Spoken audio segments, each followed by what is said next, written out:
The media murder of Left Eye is a documented history of severe domestic battery and psychological exploitation.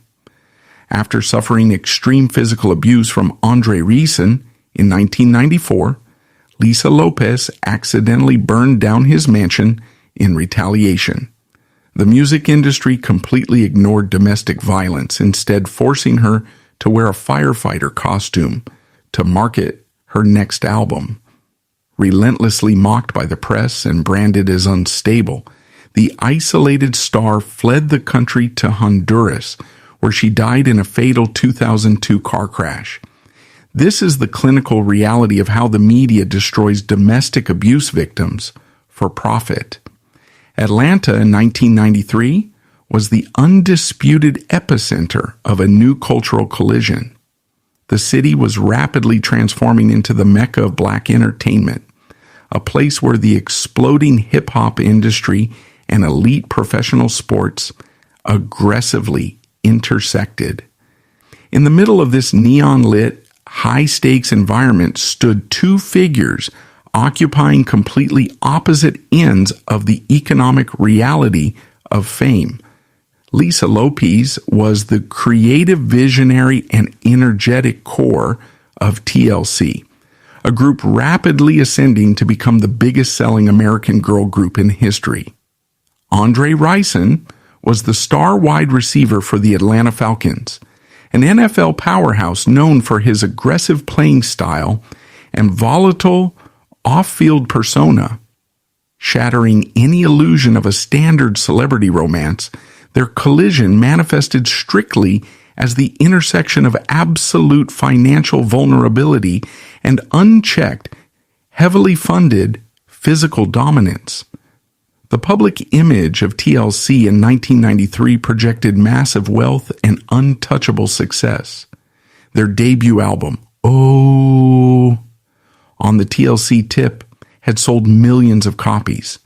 Their faces dominated MTV, their voices controlled the radio, and their signature oversized condom-patched clothing dictated global street fashion. The reality behind closed doors was a masterclass in industry exploitation. Lisa, along with her bandmates Tion Watkins and Rosonda Thomas, was trapped in a notoriously predatory 360-degree contract orchestrated by their manager, Perry Pebbles Reed, and her production company, Pebitone, which in turn fed into LaFace Records. This contract was a financial death trap. Pebitone claimed ownership of the TLC name, their image, their merchandising rights, and their touring revenue. The record label recouped every single expense from the group's minuscule royalties. Studio time, music videos, flights, hotels, and even their wardrobe were charged directly against TLC's accounts. Despite generating tens of millions of dollars in gross revenue for the executives above them, Lisa Lopes was receiving a weekly stipend. This allowance frequently hovered around $50. There were weeks when the most recognizable female rapper in America could not afford a taxi ride across Atlanta or a meal at a decent restaurant.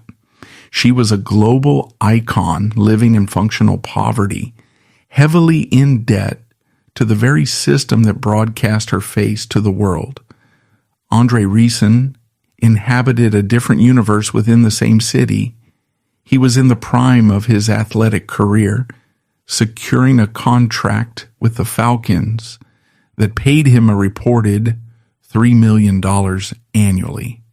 In the ecosystem of 1993 professional sports, this figure granted him a level of local invincibility. Rison, nicknamed Bad Moon, matched his massive salary with a lifestyle of ostentatious consumption. He possessed the mansions, the fleets of luxury vehicles, the sprawling entourages, and the aggressive entitlement that often accompanies sudden massive wealth in young athletes. The city of Atlanta treated him as royalty. Law enforcement, local businesses, and the nightlife scene bent to his will, establishing an environment where his actions rarely faced standard consequences. His aggression, highly valued and richly rewarded on the football field, bled seamlessly into his personal conduct. When Lisa Lopes and Andre Rison began their relationship, the power dynamic was fundamentally broken from the first interaction. Tie-in. Rison immediately recognized the severe discrepancy between Lisa's global fame and her empty bank account. He weaponized his wealth, not necessarily out of malice initially, but as a mechanism of total control. He provided the luxury, the security, and the basic financial stability that the music industry deliberately denied her. He bought her clothes, funded her transportation, and integrated her into his sprawling multi-million-dollar estate in Alpharetta, Georgia. For a young woman subjected to relentless corporate exploitation and constant financial anxiety, Rison's wealth appeared as a sanctuary. It was, in reality, the construction of a gilded cage. This extreme financial disparity laid the psychological foundation for trauma bonding. The dynamic quickly shifted from perceived generosity to absolute ownership. Because Rison funded her existence outside of the recording studio, he demanded jurisdiction over it. He began dictating her daily schedule, requiring meticulous reports of her whereabouts. If Lisa had a recording session, a photo shoot, or an interview, Rison expected to know the exact timeline, the personnel involved, and the precise moment she would return to his property. He systematically isolated her from her primary support network, creating friction between Lisa and her TLC bandmates, her management, and her family. The message was implicit but heavy. Her survival and her lifestyle depended entirely on his volatile temperament. The psychological cage soon manifested into physical violence. In abusive dynamics, control over resources frequently serves as the precursor to physical domination. Rison, accustomed to using his body to overpower opponents, applied the same brutal mechanics to his domestic life. The relationship descended into a rigid, terrifying cycle. There were periods of intense possessive affection, heavily subsidized by lavish gifts and public displays of devotion. These periods inevitably fractured, giving way to explosive, violent outbursts. A perceived slight, a missed phone call, or a burst of irrational paranoia on Rison's part would trigger severe physical assaults. Immediately following the violence, the cycle would reset. Rison would deploy his wealth to smooth over the physical damage, buying expensive jewelry, offering tearful apologies, and promising immediate behavioral changes. Lisa, financially tethered to him and emotionally broken by the constant whiplash between terror and affection, remained locked in the cycle. The private violence eventually spilled into the public domain, exposing the terrifying reality of their dynamic and the complete failure of institutional protection. 6 months into their relationship, the facade of the glamorous celebrity couple shattered completely in the parking lot of a local Atlanta supermarket. The incident began with Lisa discovering undeniable proof of Rison's infidelity. Rison, who demanded absolute loyalty and transparency from Lisa, operated with blatant disregard for those same rules. Lisa caught him at the supermarket, actively buying groceries for another woman. When Lisa confronted him, the argument escalated instantly. Rison did not attempt to hide his actions or de-escalate the situation. In broad daylight, surrounded by civilian shoppers and vehicles, the $3 million athlete attacked his partner. He subjected Lisa to a severe physical beating in the open asphalt lot. Escalating far beyond a brief scuffle, the violence rapidly mutated into a sustained assault that immediately drew the panicked attention of bystanders. Several people witnessing a large man brutalizing a much smaller woman attempted to intervene to save her life. Rison's reaction to the intervention demonstrated a terrifying level of entitlement and a complete disconnect from standard legal or moral boundaries. Instead of retreating, he escalated the violence to a lethal threat. Rison walked to his vehicle, retrieved a loaded 9mm handgun, and returned to the center of the altercation. He fired a live round directly into the air, the gunshot echoing across the crowded commercial space. He then leveled the firearm, pointing the loaded weapon directly at the civilian bystanders who had dared to interrupt his assault on Lisa. The message was absolute. He owned her, he would punish her as he saw fit, and anyone attempting to interfere would be executed. The police were summoned to the scene of the assault and the discharge of a firearm in a public space. Under any normal circumstances, an individual discharging a 9mm weapon in a crowded parking lot while beating a woman would be subjected to immediate arrest, severe felony charges, and substantial prison time. Thanks to his elite athletic status, Andre Rison easily bypassed standard legal circumstances entirely. The local authorities arrived, assessed the situation, and recognized the star player of the Atlanta Falcons.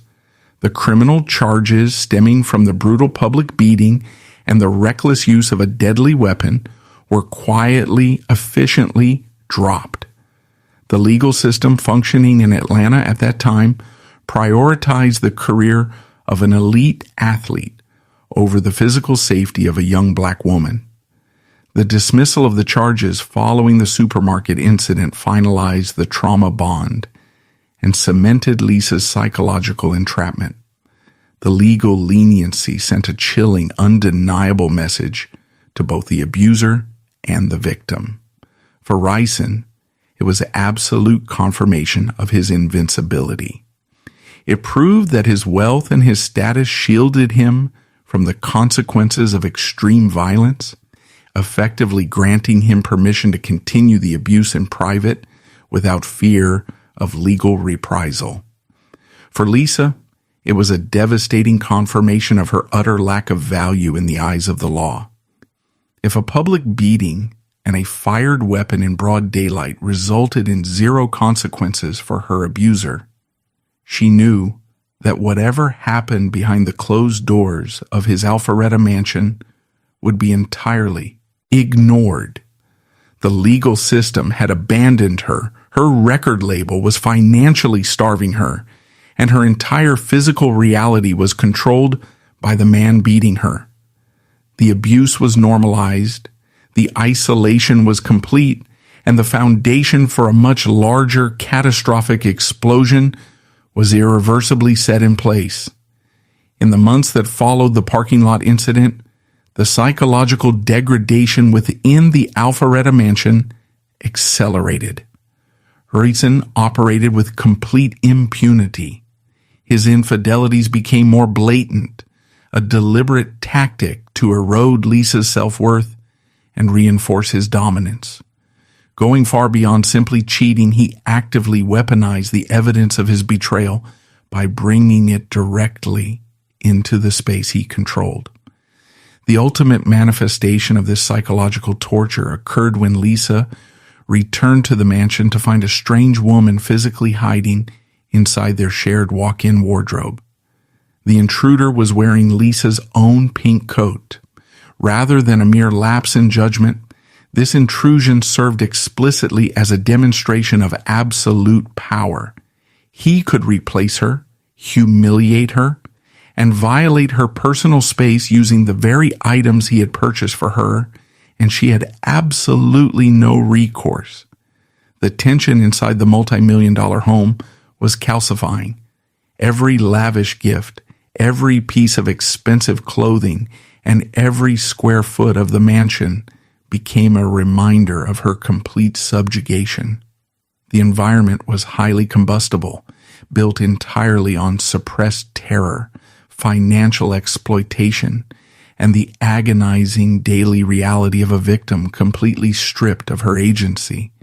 The heavy, oppressive atmosphere inside the Alpharetta estate reached its critical threshold in the pre-dawn hours of June 9th, 1994. The mansion, sprawling across acres of Georgia real estate, had become less of a home and more of a heavily monitored compound. Lisa Lopes was waiting in the suffocating silence of the early morning. She was physically exhausted from the relentless, unpaid demands of TLC's recording schedule and psychologically drained from the constant vigilance required to navigate her domestic reality. Andre Rison had been out all night, operating freely in the Atlanta nightlife scene, entirely unaccountable for his time. When he finally walked through the doors at 5 a.m., the collision was instantaneous. The argument ignited immediately, fueled by the accumulated hours of isolation, suspicion, and the sheer volatility that defined their interactions. Words quickly failed, replaced by the terrifyingly familiar mechanics of physical domination. The massive discrepancy in their physical power dictated the outcome of the altercation within seconds. Rison, a heavily muscled elite professional athlete, standing over 6 feet tall and weighing well over 200 pounds, physically overpowered Lopes, who barely reached 5 feet and weighed less than 100 pounds. He violently pinned her down onto the bed, using his sheer mass to completely neutralize any defensive movement. He tore at her clothing, ripping the garments in a chaotic display of physical control. The assault was blunt, forceful, and designed to inflict maximum terror and physical submission. She was struck, battered, and physically crushed against the mattress, unable to breathe or fight back against the overwhelming weight of her abuser. Breaking free from his grip in a moment of desperate survival instinct, Lisa fled into the adjacent ensuite bathroom.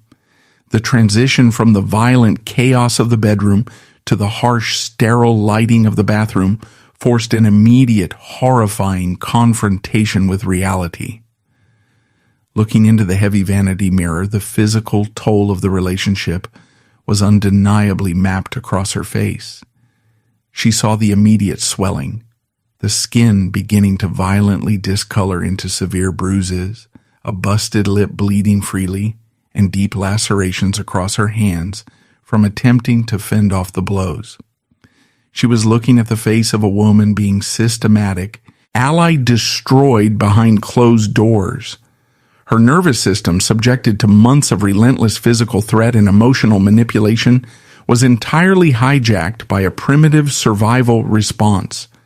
The logical, cognitive functions of the brain shut down, overwhelmed by the sheer trauma of the assault. She had reached the absolute boundary of human endurance.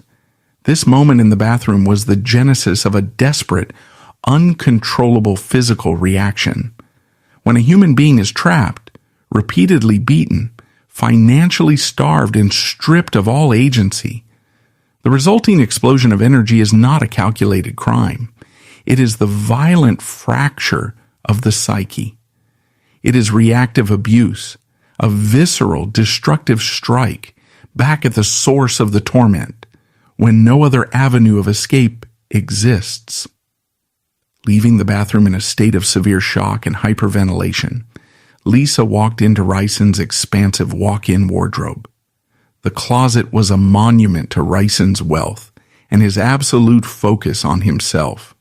Rows of custom clothing, expensive suits, and luxury accessories lined the walls. On the floor sat a massive, newly purchased haul of high-end athletic trainers.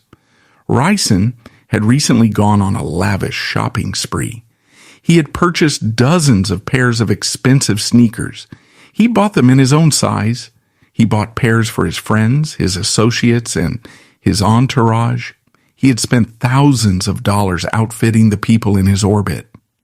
As Lisa scanned the mountain of shoeboxes, a devastating realization materialized.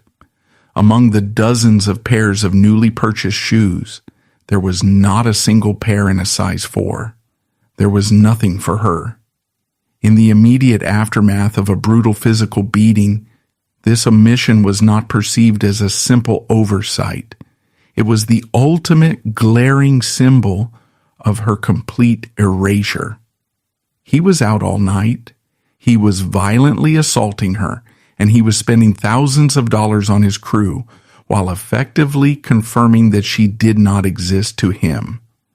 The sneakers ceased to be mere objects of leather and rubber. They transformed into physical manifestations of his power, his entitlement, and his absolute disregard for her life. She could not physically fight a 200-pound athlete, but she could destroy the symbols of his arrogance. Gathering the massive pile of sneakers in her bruised and bleeding hands, she carried them out of the closet. The objective was entirely focused on property damage, a desperate attempt to inflict financial and emotional pain on a man who seemed entirely immune to her physical suffering. She dumped the mountain of expensive shoes directly into the massive, luxurious bathtub in the center of the bathroom. Moving with the erratic, adrenaline-fueled speed of trauma, she retrieved a bottle of lighter fluid. She drenched the pile of sneakers, ensuring that the symbols of his wealth were entirely saturated in the accelerant. She struck a match and dropped it into the center of the pile. The intent was to contain the destruction within the confines of the tub, to burn the shoes to ash and leave a scorched message of her breaking point.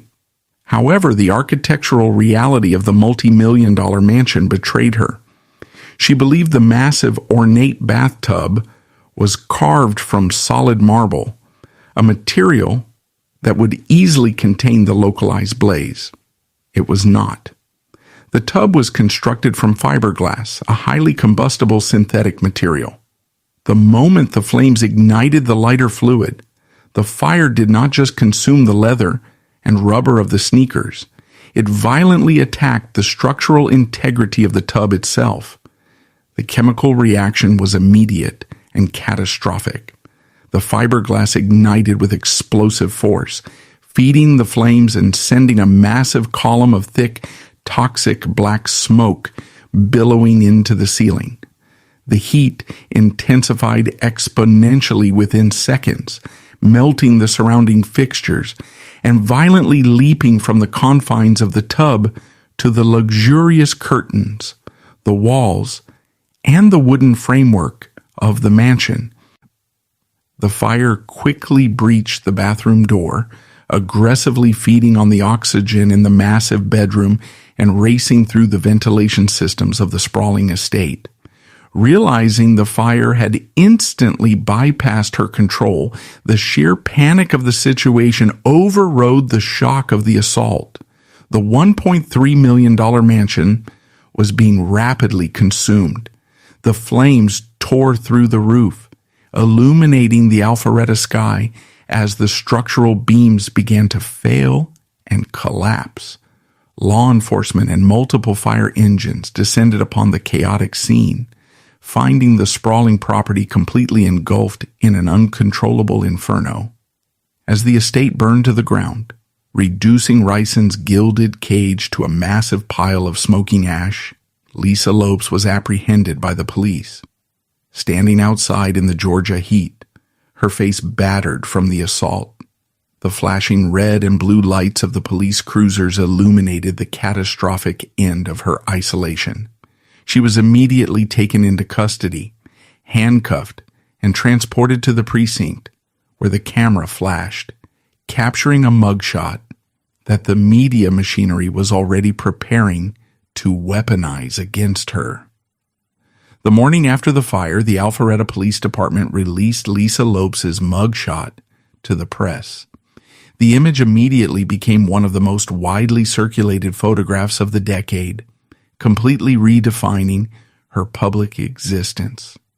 The photograph showed a young woman with smudged makeup and a hollow, exhausted stare, her facial features clearly swollen from the physical assault she had endured just hours prior. The global media apparatus, however, entirely ignored the physical evidence of battery.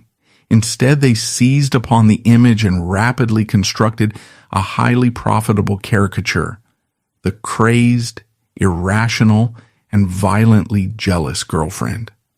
The complex, terrifying reality of severe domestic abuse and financial entrapment was immediately flattened into a digestible pop culture punchline. Andre Rison's legal team and public relied. Ian's representatives moved aggressively to control the narrative. They capitalized on the media's hunger for a sensational story, effectively inverting the roles of abuser and victim. Rison, a 200-pound professional athlete who had systematically beaten his partner, fired a weapon in a public parking lot and exerted absolute financial control over her life, was successfully repositioned as the tragic victim of property damage. The destruction of the $1.3 million estate became the sole focus of the legal and public inquiry. The fact that the fire was an unintended escalation of an attempt to destroy a pile of sneakers, a desperate act of reactive abuse following a violent physical assault, was buried. During the subsequent legal proceedings, Lopes' defense attorneys attempted to introduce incontrovertible medical and photographic evidence documenting the severe physical abuse. They presented photographs taken on June 9, 1994, clearly detailing Lopes' bruised face, her busted lip, and the deep lacerations across her hands. The legal system operating in Fulton County, Georgia, effectively dismissed this evidence as irrelevant to the charge of first-degree arson. The property damage to the athlete's mansion superseded the physical damage inflicted upon the woman's body. Rison faced no criminal charges for the assault that preceded the fire. He was not investigated for the ongoing pattern of domestic violence. The legal machinery focused entirely on prosecuting Lopes, reinforcing the exact dynamic that had existed inside the relationship. Rison's wealth and property were fiercely protected by the state, while Lopes' physical safety was entirely disregarded. While the legal system prosecuted her, the music industry recognized a massive commercial opportunity. TLC was in the final stages of preparing their highly anticipated second studio album, Crazy, Sexy, Cool. Rather than shielding their artist from the intense public scrutiny or offering psychological support, following a severe trauma, LaFace Records and Pebetone executives weaponized the scandal. They recognized that the intense controversy surrounding the fire and the crazy label attached to Lopes generated unprecedented media traction. The label deliberately forced Lopes to lean directly into the trauma that was actively destroying her life. This exploitation culminated in one of the most cynical marketing maneuvers in modern music history. In the lead-up to the album's release, the label booked TLC for the cover of Vibe magazine, one of the premier publications in urban music and culture. The stylists and executives orchestrated a highly specific visual. They dressed Lisa Lopes in iconic firefighter props. They placed her front and center, flanked by her bandmates, explicitly mocking the destruction of the Alpharetta mansion and her pending arson charges. The cover was a deliberate, calculated PR stunt designed to shock the public and drive album sales. The industry took a woman suffering from severe PTSD, trapped in a violent trauma bond and facing years in federal prison, and literally dressed her up as the punchline to her own tragedy to generate revenue. The strategy was ruthlessly effective from a commercial standpoint. Released in November 1994, Crazy, Sexy, Cool became a global phenomenon.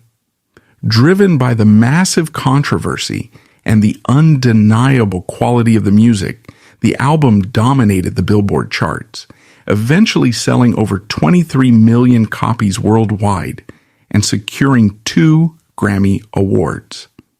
TLC became the undisputed biggest girl group on the planet. Yet the financial reality for Lisa Lopes remained a nightmare, further exacerbating her vulnerability. The exploitative 360-degree contract remained in full effect. While the album generated hundreds of millions of dollars in gross revenue for Layface Records, BMG, and Pebetone, the members of TLC were still subjected to massive recoupment charges. The contrast between her global fame and her actual reality reached a breaking point in 1995. While actively promoting the highest-selling album by a female group in history, TLC was forced to call a press conference to announce they were filing for Chapter 11 bankruptcy. They declared debts exceeding $3 million. For Lopes, the bankruptcy was compounded by her legal obligations. Following her trial, she avoided a heavy prison sentence but was handed 5 years of strict probation and ordered to pay massive financial restitution to Rison and the insurance companies for the destroyed mansion. She was legally bound to repay a multimillionaire for a house that burned down during a violent dispute he had initiated, while the music industry actively siphoned off her earnings. The court also mandated that Lopes enter a strict rehabilitation facility, a diversion program aimed at addressing alleged substance abuse issues. The judicial system treated her not as a survivor of severe domestic violence, requiring specialized psychological trauma care, but as an unstable addict who needed to be locked away and monitored. This mandate stripped her of the last remaining fragments of her autonomy. Removed from the recording studio, isolated from her bandmates, and placed under the rigid control of the facility's wardens, her psychological deterioration accelerated rapidly. Inside the rehabilitation center, the devastating effects of the trauma bond fully manifested. The isolation did not break her dependence on Rison, it amplified it. In abusive relationships defined by extreme highs and violent lows, the victim's brain chemistry becomes addicted to the cycle of conflict and reconciliation. Confined to the facility, Lopes experienced severe emotional withdrawal. Rison, continuing his lucrative NFL career and moving freely through society without consequence, rarely visited her. He maintained his control by withholding his presence, punishing her through absence, desperate to elicit a response from the man who had nearly destroyed her, and lacking any healthy coping mechanisms to process the overwhelming trauma of the past year, Lopes turned the violence inward. In a harrowing incident inside the facility, she secured a pink razor blade. In a severe state of distress, she methodically carved the words, "I love Dre," deeply into the flesh of her own arm. The self-mutilation was a bloody, visceral manifestation of her psychological entrapment. It was the absolute lowest point of the trauma bond, a permanent physical scarring that proved the abuse had successfully bypassed her physical defenses and entirely rewritten her internal reality. She was physically mutilating herself to prove her loyalty to the man whose actions had put her in the facility in the first place. While Lopes battled severe psychological collapse in isolation, Andre Rison's trajectory continued entirely uninterrupted by the massive scandal. His career flourished. He left the Atlanta Falcons, signing lucrative contracts with the Cleveland Browns, the Jacksonville Jaguars, and eventually the Green Bay Packers. At the conclusion of the 1996 season, while Lopes was still navigating massive debt, probation, and the lingering trauma of the fire, Rison won Super Bowl 31 with the Packers, catching a massive touchdown pass on the world's biggest athletic stage. The contrast was stark and undeniable. The American sports and media infrastructure celebrated and rewarded the abuser with championship rings and millions of dollars, while the victim remained trapped in a cycle of financial ruin, public mockery, and severe psychological distress. The cycle of the relationship did not terminate with the fire or the subsequent legal battles. Defying all external logic but adhering perfectly to the clinical pathology of trauma bonding, Lopes and Rison reconciled shortly after her release from the facility. The dynamic remained highly toxic, a volatile mixture of massive fame, lingering resentment, and the unresolved trauma of the physical abuse. They announced an engagement and planned a highly publicized wedding for the late 1990s, only to abruptly cancel the ceremony amidst renewed intense arguments and allegations of controlling behavior. The pattern of explosive conflict, followed by intense reconciliation, continued for years, a closed-loop system of mutual destruction that they seemed entirely incapable of escaping. As the decade drew to a close, the toll of the continuous exploitation and the inescapable orbit of Andre Rison began to force a profound shift in Lopes's perspective. She recognized the lethal mechanics of the environment she inhabited. The media would forever view her through the lens of the Alpharetta mugshot. The music industry, preparing for the release of TLC's third album, Fan Mail 1999, continued to operate as an extractive machine, fighting the group over every royalty percentage. And the relationship with Rison, despite periods of calm, remained a fundamental threat to her physical and mental survival. She realized that attempting to heal within the system that had actively participated in her destruction was impossible. She could not find psychological safety in Atlanta, a city that still revered Rison.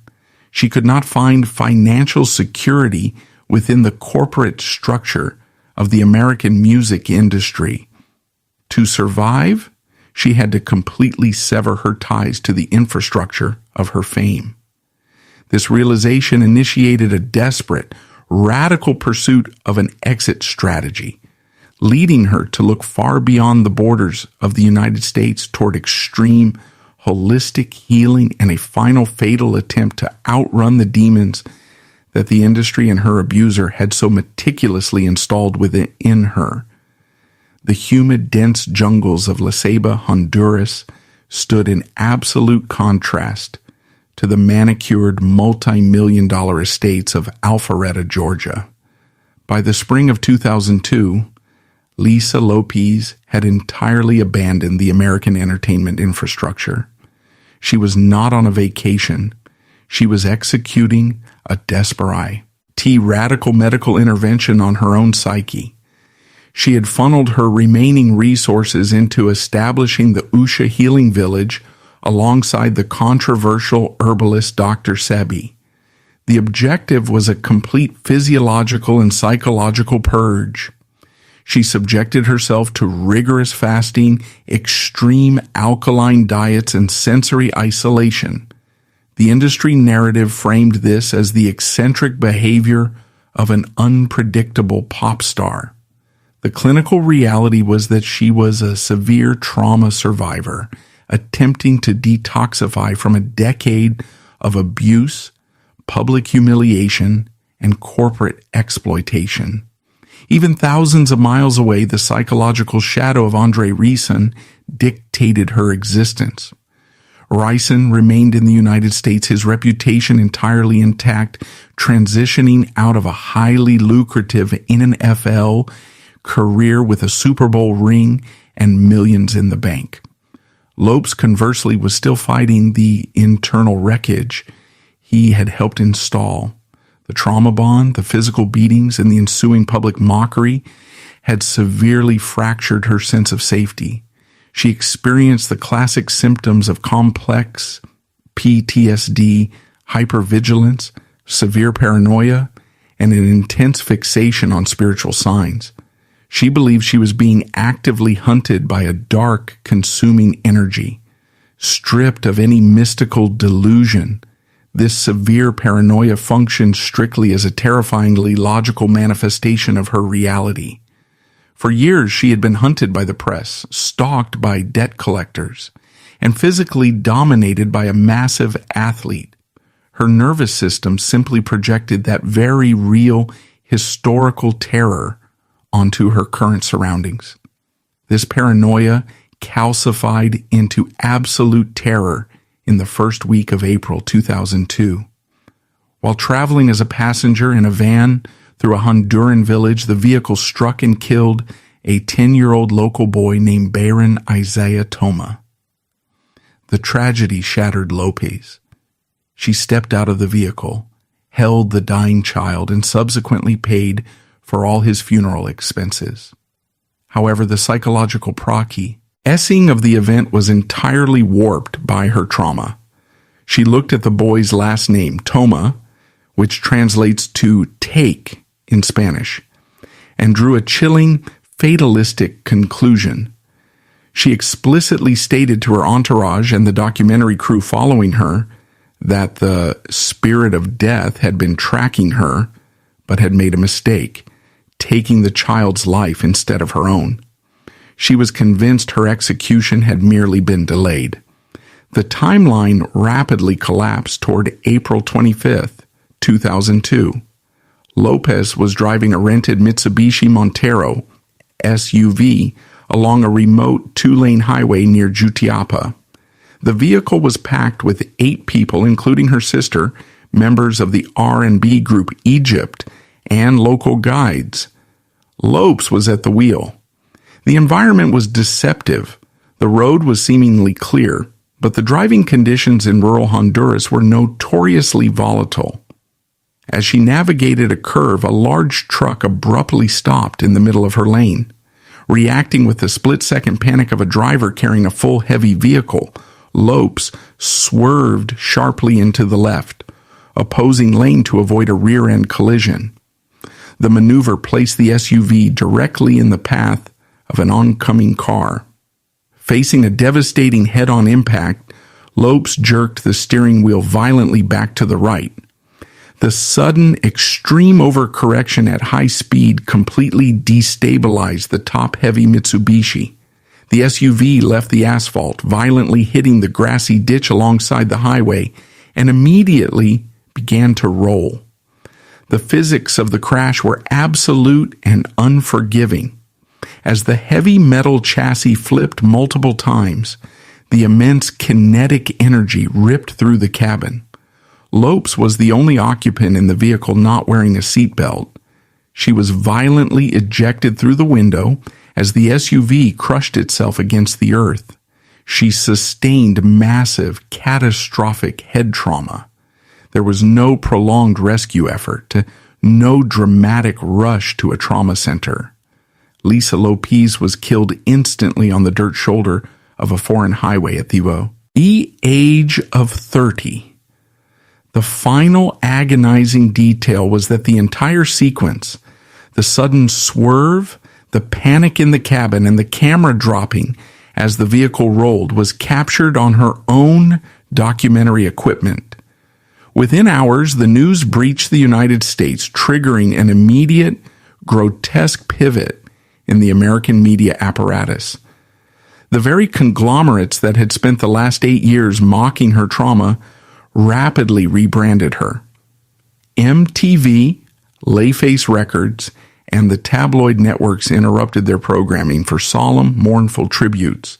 The woman they had relentlessly labeled as an arsonist, a crazy girlfriend, and an unstable liability was instantly canonized as a tragic, misunderstood genius.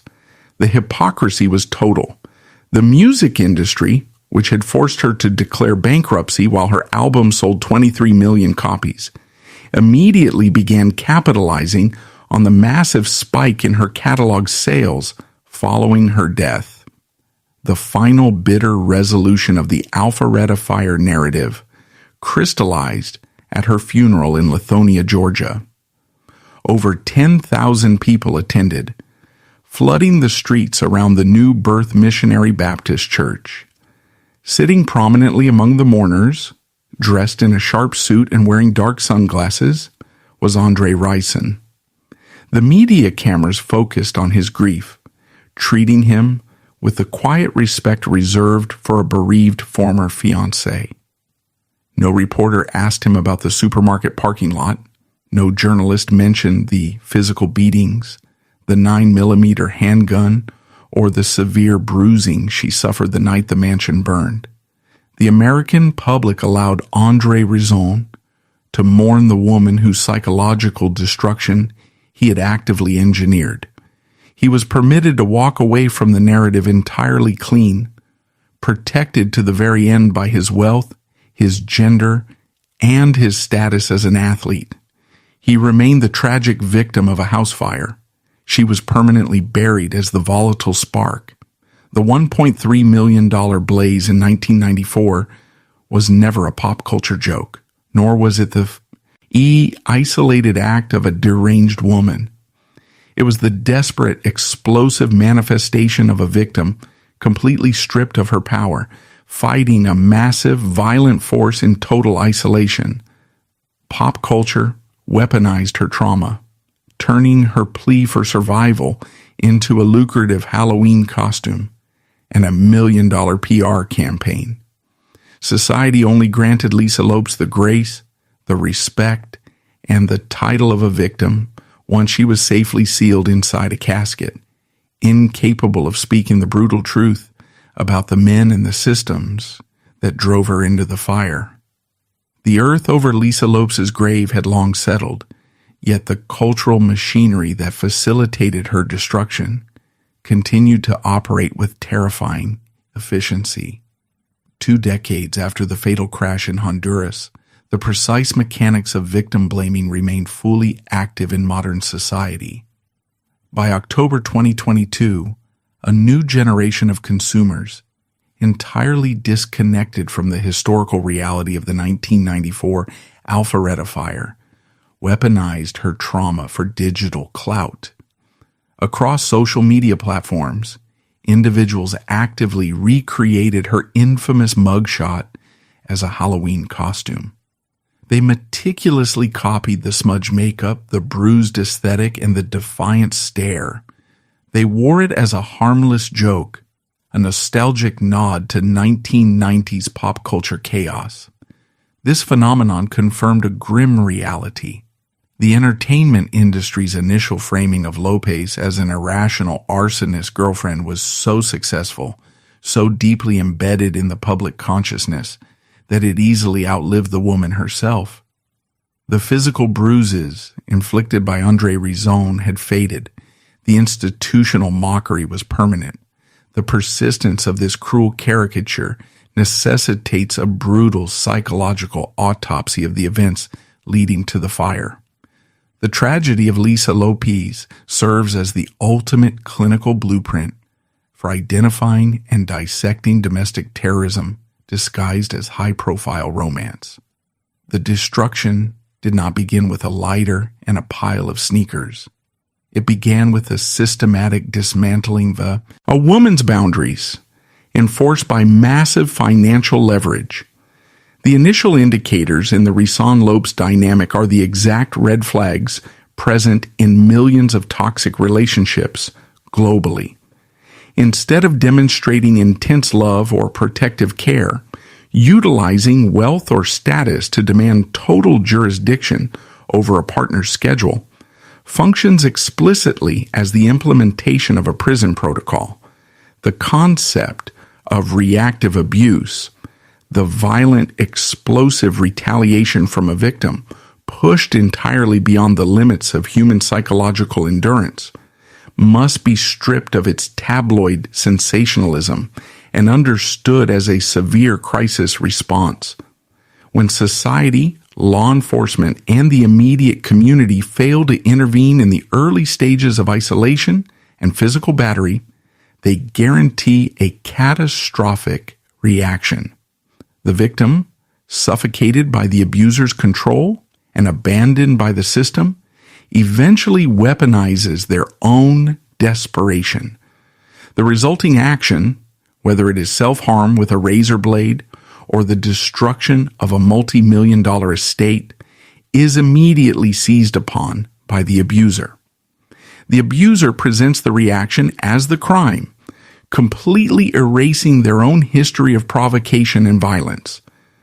The public, drawn to the spectacle of the reaction, readily complies with the erasure, preferring a simple villain over a complex victim.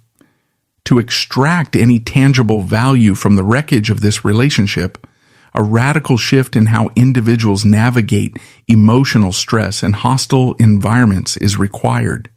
The survival strategy does not lie in enduring the abuse until an explosive retaliation becomes the only option. Reactive abuse, while psychologically understandable, is a tactical failure that routinely penalizes the victim. The critical lesson extracted from the Alpharetta ashes is the absolute necessity of early intervention and rigid boundary enforcement. Individuals trapped in the initial stages of a trauma bond must recognize that financial dependence and physical intimidation will never organically de-escalate into mutual respect. The moment the first boundary is violently crossed, the moment a partner demands geographical tracking, intercepts communications, or utilizes physical force to settle a dispute, the environment must be immediately classified as an active threat. Survival requires the aggressive dismantling of the isolation tactic. Victims must secure external lifelines, forcing the private violence into the public light before the psychological damage becomes irreversible. It requires a preemptive extraction from the shared space, abandoning the gilded cage before the psychological pressure forces a destructive, self-incriminating reaction. You cannot negotiate with a power dynamic that relies on your total subjugation. You cannot out-endure an abuser who controls the resources, and you cannot seek validation from a system that actively profits from your pain. Elevating the narrative far beyond vintage celebrity gossip, the story of Lisa Lopes and Andre Rison stands as a definitive damning indictment of the intersection between domestic violence, unchecked male entitlement, and corporate exploitation. It forces a stark reevaluation of the cultural diet. Every time a major media outlet or a public forum rushes to label a woman as crazy, unhinged, or erratic following a highly publicized domestic dispute, a critical pause is mandatory. Look past the shattered glass, the burned property, and the sensationalized mugshots. Examine the power dynamic, investigate the financial leverage, question the invisible history of the relationship leading up to the public explosion. Behind the spectacle of a perceived scandal, there is almost always a prolonged, desperate cry for help that a powerful abuser, an indifferent legal system, and a greedy media apparatus have collectively decided to drown out. The legacy of Lisa Lopes demands that society stops laughing at the flames and finally interrogates the man who locked the door.